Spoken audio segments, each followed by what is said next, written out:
La historia de Anneliese Comenzó con extraños ruidos por la madrugada. Hablamos del año 1960, cuando en el convento Movimientos autónomos de los objetos, arañazos en las ya no se paredes. profesaba el culto que le diera vida.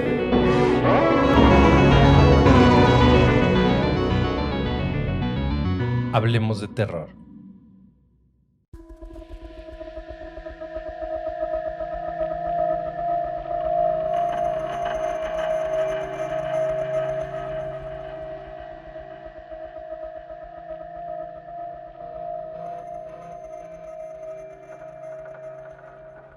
Cuando las casas se quedan vacías, cuando la última persona de la familia sale a la calle y cierra la puerta tras sí, ellos tienen su oportunidad.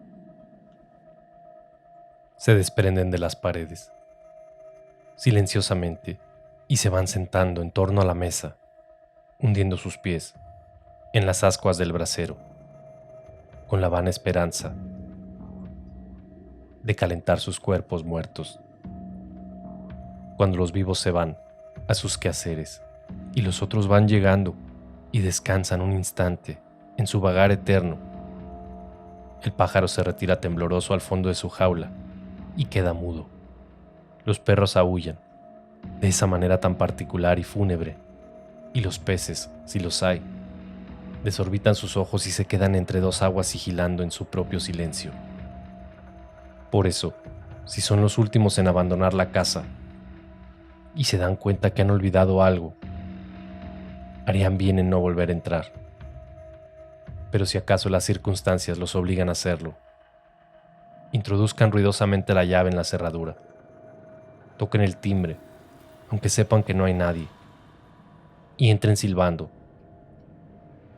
De lo contrario, ellos podrían verse sorprendidos y ustedes serían los únicos en sufrir las horrendas consecuencias por haber interrumpido aquella reunión. Esta advertencia que acabo de hacer solo reza para las casas antiguas, aquellas en las que ha fallecido más de una persona. Si ese es su caso, no sean imprudentes. Hagan tal y como les acabo de advertir. Y si es invierno, dejen el brasero encendido. Esto es, hablemos de terror. Bienvenidos.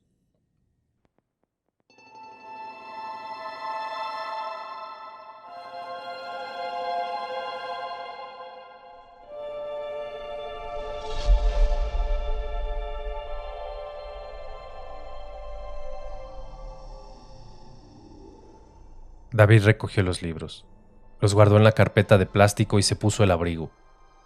Apagó la luz del comedor y a tientas avanzó por el pasillo hasta la puerta de la entrada. Recorriendo la pared con la mano, dio con las llaves colgadas en un clavo próximo al marco. Todavía no estaba acostumbrado a este tipo de exploraciones en la oscuridad. Uno nunca sabe con lo que puede toparse.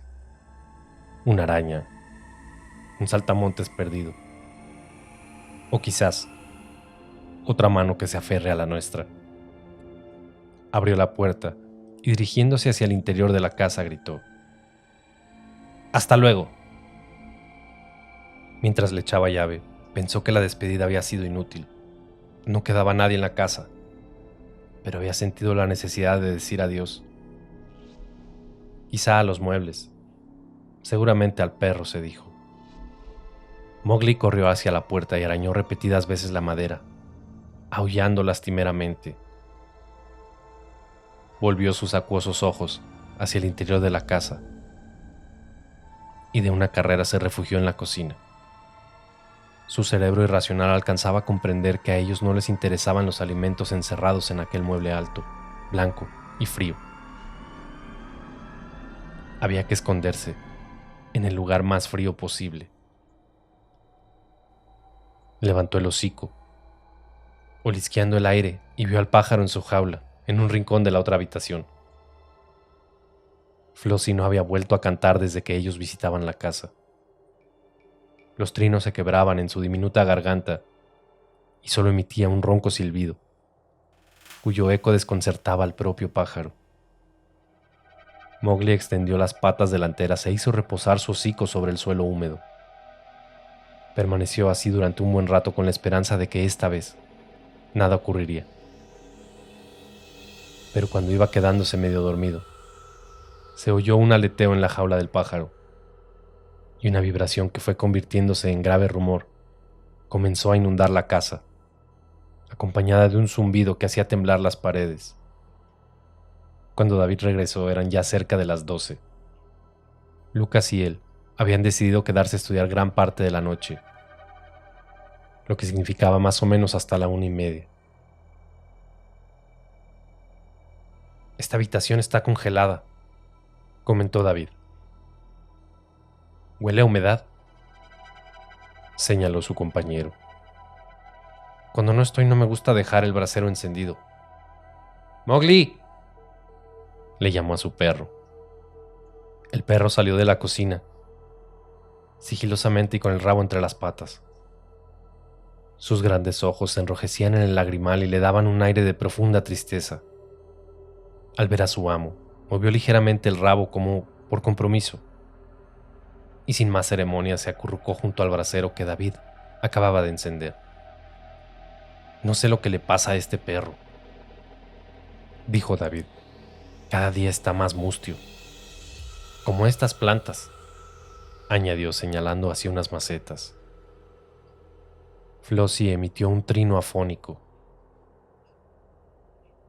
«¡Oh, Dios mío, qué asco!», exclamó, casi acto seguido poniéndose de pie de un salto y señalando con el dedo el asiento. «¿Gusanos? ¿Es broma?», preguntó David, pero no lo era. Por el almohadón que servía de asiento al sillón se arrastraban 3 o 4 gusanos blancuzcos y gordos. Haciendo ascos, David tomó el cojín y fue a sacudirlo en el inodoro. Luego tiró de la cadena con tal fuerza que estuvo a punto de desprenderla. «Lo siento, chico», se excusó. «No me explico de dónde pueden haber salido». «No importa, puede ser de la fruta o de las ramas de esos árboles». Cerca de las 3 los dos amigos se miraron, significándose mutuamente que tampoco era cosa de cometer excesos, y casi al unísono cerraron aparatosamente sus libros, provocando un susto suplementario a Flossie, que revoloteó dentro de su jaula. David le propuso a su compañero que se quedara a pasar la noche en casa. De esta forma podrían levantarse un rato antes y repasar los temas más difíciles. Lucas vaciló en un principio, pero una ojeada, a través de la ventana a la cruda noche, fue suficiente para que aceptara el ofrecimiento de su amigo. «Puedes acostarte aquí», indicó David, abriendo una puerta. Era el cuarto de la abuela. El cuarto no tenía ventanas al exterior, y la única luz que recibía era la que se filtraba a través de los cristales esmerilados de la puerta, que daba al comedor. La decoración era recargada, casi asfixiante. Pesados cortineros parecían albergar en su interior, a juzgar por sus pliegues y abultamientos, una raza de seres deformes. Un viejo armario de luna ocupaba todo un lienzo de la pared, y su inmenso espejo devolvía las imágenes desfiguradas y contrahechas. Sobre una mesilla y armario bajo podía verse toda una exhibición de estampas y cuadros de arte sacro. Y al lado de las pinturas había una colección de palmatorias de cristal, todavía con restos de cera. La imagen la completaba una horrorosa y monumental reproducción de la resurrección de Lázaro, de Van der Wiener, que colgaba de la pared. A Lucas no le pareció agradable la idea de dormir bajo la mirada de un resucitado, pero no hizo ningún comentario. Todo está igual que como ella lo dejó al morir. En esta cama murió el abuelo, y a los pocos meses ella. Pero no te preocupes, he cambiado las sábanas», dijo David sonriente. «Está bien, me muero de sueño», aseguró Lucas, deseando caer rápidamente en el más profundo de los sopores. «Ahí me despiertas, ¿no?». David aseguró que así lo haría, y abandonó la habitación cerrando la puerta detrás de él. Lucas comenzó a desnudarse de espaldas al cuadro, abrió la cama, cuyas sábanas aparecían inmaculadamente blancas, y se dispuso a entrar en el lecho. La mirada de Lázaro era ominosa. Sin duda se trataba de una ilusión óptica debida a la fatiga, pero le pareció que la figura de Cristo había vuelto ligeramente la cabeza y lo había mirado, de soslayo. Antes de apagar la luz, advirtió que había algo debajo de la almohada que producía un abultamiento molesto. Una pijama, pensó.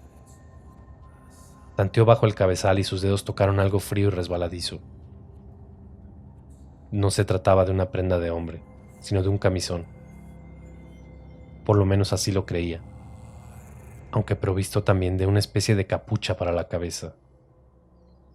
La hechura de la vestimenta tenía evidentes semejanzas con el sudario de Lázaro. Hizo bolas la prenda y la arrojó sobre una butaca. E inmediato apagó la luz. La habitación quedó a oscuras, pero al cabo de un momento, cuando los ojos de Lucas se fueron acomodando, observó que la oscuridad no era tal. A través de la puerta acristalada penetraba un leve resplandor que a su vez procedía de la ventana del comedor, con tal fatalidad que la mayor parte de aquella luz incidía en el espejo, el cual la enviaba hasta la reproducción del cuadro. La figura de Lázaro emergiendo del sepulcro adquiría merced a aquella fantasmal iluminación. Sus ojos permanecían fijos en los de Lucas. Y para colmo, su mano derecha parecía salirse del cuadro, señalando algo blanquecino que yacía en el sillón. Lucas se durmió casi al instante, y su sueño estuvo poblado de pesadillas. Vio como del sepulcro de Lázaro emergía toda una procesión de gentes con sus cuerpos horrendamente carcomidos por la putrefacción y los gusanos. Cristo volvía de vez en cuando la cabeza y le miraba como diciéndole: «¿Quieres ser de los míos?».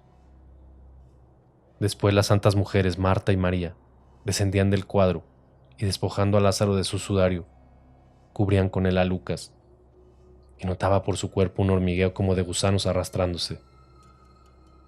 En cierto momento, sintió sobre sus piernas una gran presión, como si alguien se sentase sobre ellas. Tan vívida fue la sensación que se despertó sudando. El cuarto estaba ahora a oscuras. La luna había cambiado de posición y su luz, tamizada por los cristales de la puerta, ya no incidía en el espejo. Lucas no se atrevió a moverse. Sobre sus piernas continuaba notando el peso de algo que le impedía efectuar el menor desplazamiento. La presión fue subiendo por todo su cuerpo, que se aposentó en su pecho, presionándole de tal forma que le impedía respirar. La sensación de ahogo fue aumentando hasta que se hizo insoportable. Lucas hizo acopio de todas sus fuerzas y, con el resto del aire que le quedaba en los pulmones, lanzó un espantoso alarido.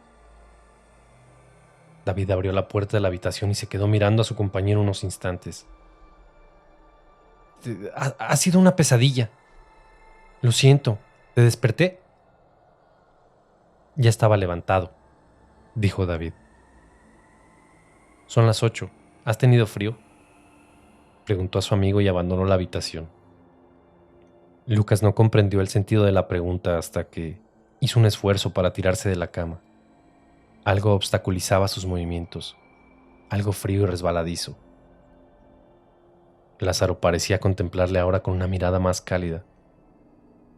Lucas se vio reflejado en el espejo y advirtió que llevaba puesto aquella especie de sudario, el que por la noche anterior encontró bajo la almohada. A decir verdad, la abuela estaba medio chiflada, explicó David, mientras desayunaban. Ella y mi abuelo eran adeptos a una especie de remota religión que prometía la vida eterna, la resurrección o algo por el estilo. Al parecer la cosa viene desde la antigüedad. Los abuelos de mis abuelos ya lo practicaban, pero a ninguno le dio resultado por lo que se ve. Mi abuela se empeñó en hacerse un camisón como el sudario que viste Lázaro en ese cuadro, y quiso que la enterráramos con él, pero mi madre no quiso. Creo recordar que el rostro de Jesús no es el del cuadro original. Mi bisabuela fue describiéndoselo al artista, y él lo pintó a dictado. Sabe Dios quién será. Cosas de locos. La familia de mi abuela lo daba de aquí, explicó David, señalando su sien con el índice. Todos están muertos, y bien muertos. Cuando los dos amigos abandonaron la casa, Flossie se acurrucó en un rincón de su jaula y escondió la cabeza bajo un ala. Mowgli huyó a la cocina y se cobijó debajo del fregadero. Una nube ocultó el sol de la mañana invernal, y las flores de las plantas del geranio se cerraron como si se aproximara el crepúsculo. Una especie de temblor subterráneo y una vibración de tonos graves fue invadiendo la casa desde el dormitorio de la abuela. El imperfecto espejo del armario no enviaba ahora ningún reflejo hacia el cuadro de Lázaro, pero el lienzo comenzó a desprender una extraña fosforescencia. La leve sonrisa de las santas mujeres pareció acentuarse. La aureola que rodeaba la cabeza del maestro vibraba como un arco voltaico. La mirada de Lázaro se hizo más profunda y su palidez más intensa. La expresión de terror de algunos samaritanos asistentes al milagro aumentó considerablemente. De pronto, todo el cuadro se animó. Las hermanas del resucitado se arrodillaban maravilladas e incrédulas. Los asistentes hacían gestos de asombro. Cristo volvía la cabeza y miraba misteriosamente de soslayo. Lázaro, tambaleándose como un remoto Frankenstein, avanzó vacilante y dejó paso a la procesión que emergía del sepulcro. Todo un cortejo de cadáveres andantes descarnados, putrefactos, aguzanados, comenzó a abandonar la sepultura y a caminar por la habitación. La abuela de la abuela, el hijo fallecido de la infancia, el nieto muerto. Aquella fantasmal procesión se encaminaba hacia el comedor. Cuando el sepulcro dejó de vomitar cadáveres, todo volvió a inmovilizarse.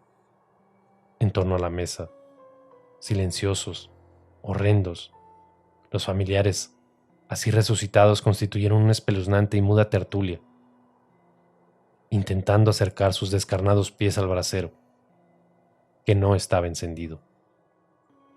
Al salir del examen, David y Lucas intercambiaron impresiones.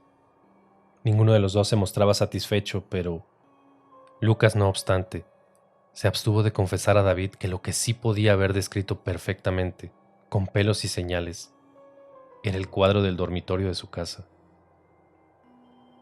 Cuántas veces había fijado sus ojos en el papel para intentar responder a una pregunta, las mismas que se le había parecido la reproducción del cuadro de la casa, y los ojos de Lázaro se clavaban en los suyos.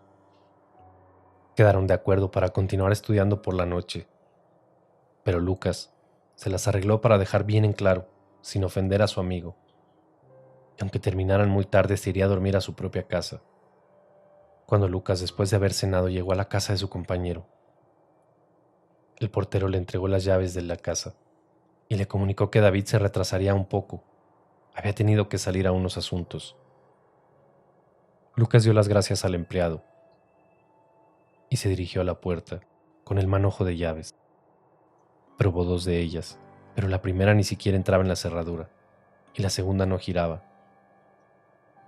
A la tercera dio con la adecuada. El pasillo estaba oscuro, como boca de lobo.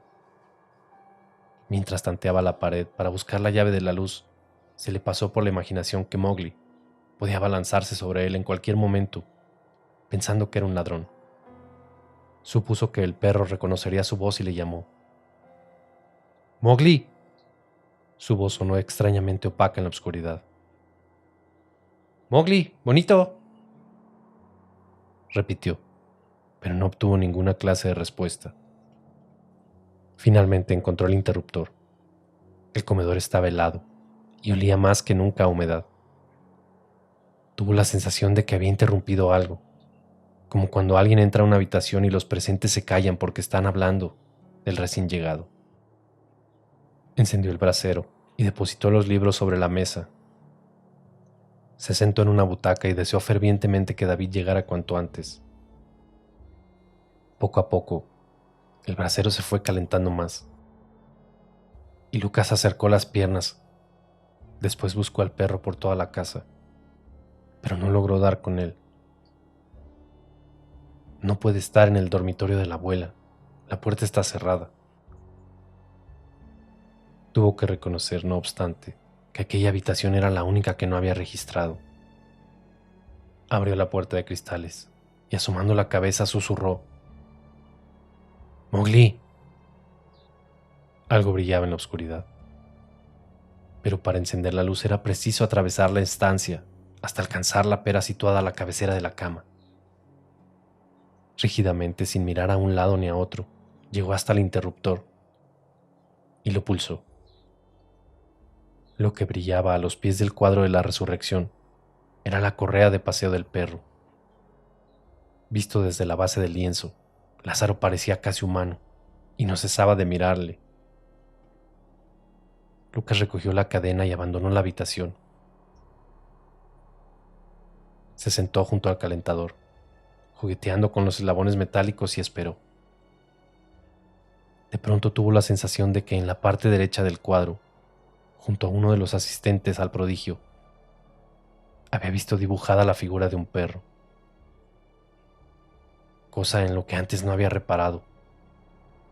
Estuvo tentado en levantarse para comprobarlo, pero un cierto recelo lo mantuvo al amor del brasero. Calculó que se había quedado dormilado durante media hora. Un ruido que en principio le pareció procedente de la cerradura le despertó. ¿Y el perro? ¿Se lo habría llevado con él?, se preguntó. No era probable a aquellas horas, y además sin la cadena.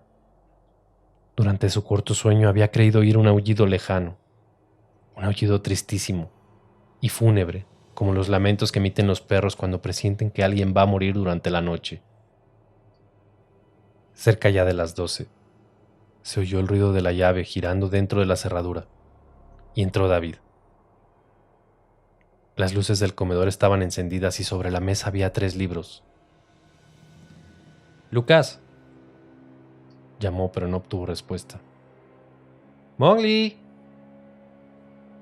Quizá Lucas se habría cansado de esperar y hubiera sacado al perro a dar un paseo por el barrio, pensó.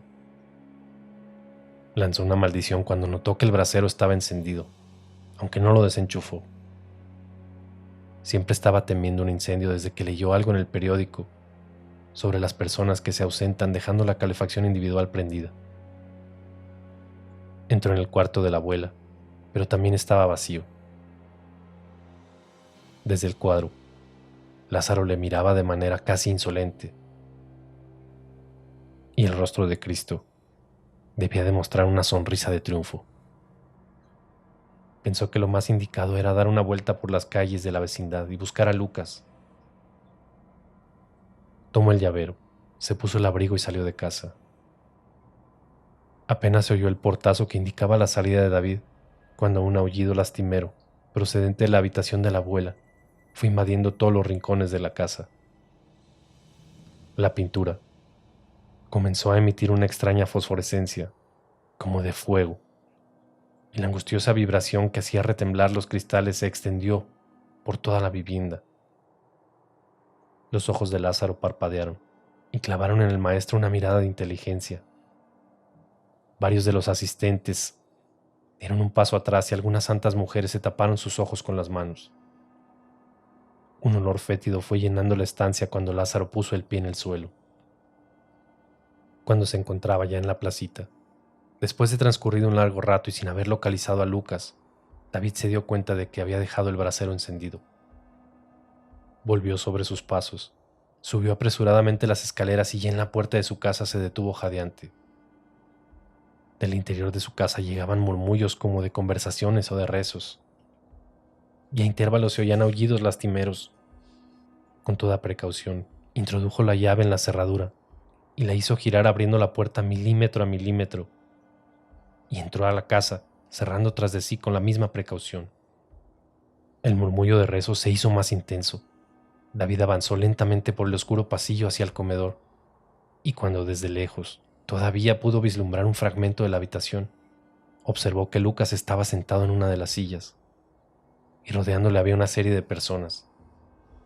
Avanzó un poco más, aspirando un olor insoportable y nauseabundo, y cuando estuvo lo suficientemente cerca para mirar sin ser visto, se quedó petrificado de espanto.